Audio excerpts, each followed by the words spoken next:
Hi, this is Simon from HomeKit News, and today we're looking at a highly anticipated HomeKit product, the PureFlow Smart Air Purifier by VOCOlinc, one of the first purifiers compatible with not only HomeKit, but Amazon and Google as well.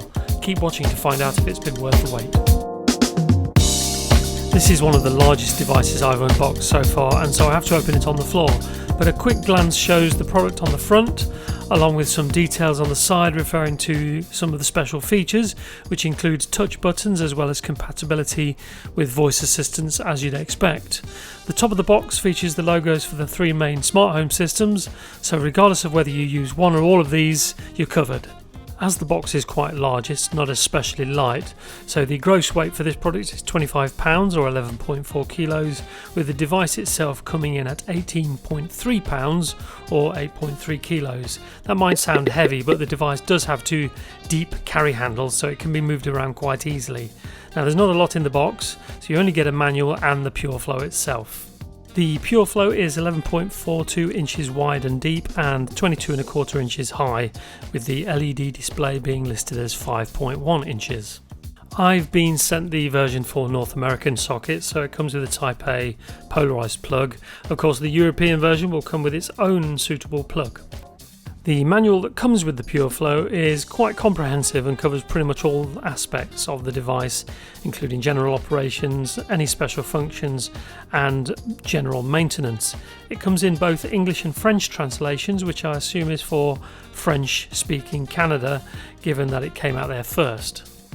When it comes to accessing the provided filters, you just simply remove the side panels, which are held in place with reasonably strong magnets that you can see here. Letting the panel get back into place gives a nice satisfying click. The PureFlow has these panels on both sides of the device, so that means you're going to need two filters. Now, I've been told that a pair of these filters should cost around $79.99 US, but should last between 6 to 9 months depending on usage. Now, these filters are described as true 3-stage HEPA filters, which have a pre-filter to catch hairs and the like, a main HEPA filter to catch PM2.5 particles and bacteria, with a third active carbon layer designed to remove odours and airborne VOCs like formaldehyde. Here is a quick overview of some of the features of the device, some of which I cover in more detail in the written review on the website, but for now here are some more detailed specs.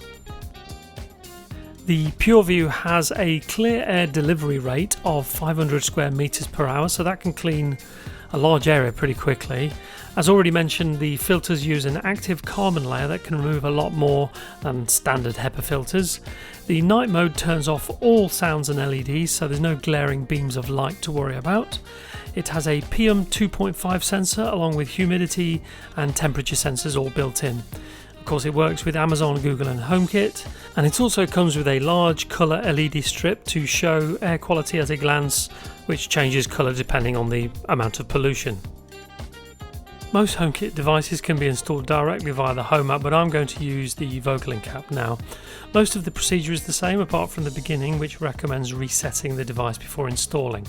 So select Add Device, select the Lifestyle tab, then select the VAP one.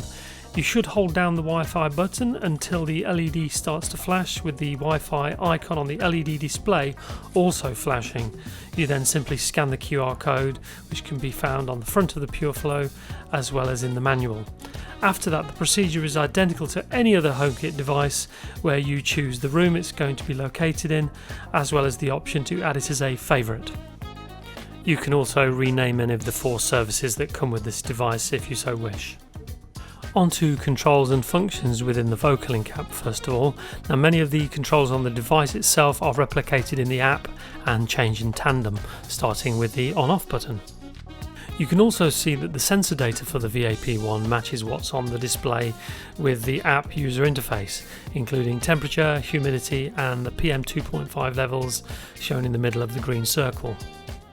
Pressing the night mode button turns off all the LEDs as well as the display. Even the night mode icon itself will turn off after a few seconds. Going back to main mode, you can see pressing the auto button will set the fan speed according to pollution levels and will show the icon on the display next to the Wi-Fi icon. You can turn the child lock on or off instantly from the app, or press and hold the physical button for 3 seconds to activate or deactivate it.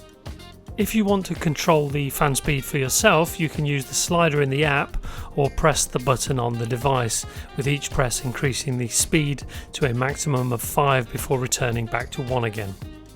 The timer slider works in a similar way, with the timer allowing for a maximum of 24 hours. The timer will briefly be shown on the LED display. The final two sliders allow you to control the brightness of both the display as well as the brightness of the colour LED strip below it, with settings for 5 levels of brightness and 0 representing off in both instances. Obviously, if you turn the LED strip off, it's going to be harder to check pollution levels quickly, but the option is handy all the same. That pretty much covers most aspects of the VOCOlinc app, so let's have a look at what the Home app offers, or rather what it doesn't currently. If you choose to have separate tiles for each service in the Home app, the VAP one provides a total of 4 tiles. Air quality is the first of these, and in the settings page you can see the air quality level as well as the PM2.5 density. Temperature is the next tile and is pretty straightforward as sensors go. Humidity once again is pretty straightforward, which just leaves the main controls for the VAP one itself. The first page shows an on-off toggle and a slider to control fan speed, which has 5 preset levels plus off. The second settings page also gives you options to set manual or auto controls, as well as turn the child lock on or off. You can even get info on the filter life and their general condition. As this device is really about air quality, I'll now focus on that area. Now, as well as having the PM2.5 levels displayed at the top of the LED display, you also get the aforementioned LED strip light, which under ideal conditions should always be green. I'm going to show the different colours you might see the strip turn to should your air start to turn nasty. A green bar should represent excellent air quality, whereas good air quality will show a lime green colour. Fair air quality shows a yellow strip. Inferior air quality will display orange, and finally a red bar indicator shows poor air quality. It should be noted that the air quality index is actually different to the PM2.5 levels. I'm now going to do a simple demonstration to show that smoke will be picked up by the PM2.5 sensor, with the readings changing accordingly. What you'll first notice is that the PM2.5 levels on the display will start to increase, along with the LED colour strip changing colour accordingly. Now, the fan was set to manual at the start, so I'm setting it to auto so as to increase the fan speed proportionate to the level of pollution, and you should just about make out the fan speeding up. So as not to bore everyone to death, I'm going to speed things up considerably so you can see the levels of PM2.5 go down as the PureFlow gets to work. After going through everything and having it on test for the last couple of weeks, I can now give you any pros and cons. For the pros, this is the first air purifier that I'm aware of that's officially compatible with all 3 main systems. The large LED display gives you quick visual access to the various sensor levels, which I like. I really like that the night mode turns all lights off, so not a single small LED can keep me awake. Also in the night mode, the fan is barely noticeable at only 30 dB, and all setup sounds are super quiet too, which is very good. It's great that VOCOlinc have gone with a more complete filter solution, as I have issues with VOCs which my Xiaomi air purifier can't tackle.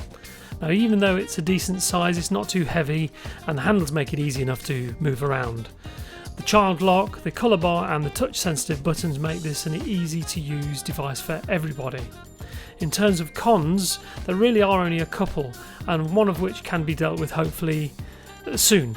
That is the fact that some parts of the VAP1 can't be accessed for automations like the night mode, unless you use a third-party app, and in this case at present only Home Plus can do this. VOCOlinc have said that they'll address this via an update. The other issue is that the air filters aren't exactly cheap, and as you need to buy a pair at a time, it can be a little expensive, but then what price can you put on your health, really? So, as always, this is more of an overview of the product, so please head over to HomeKit News to read the full in-depth review. Thanks again, and see you in the next one.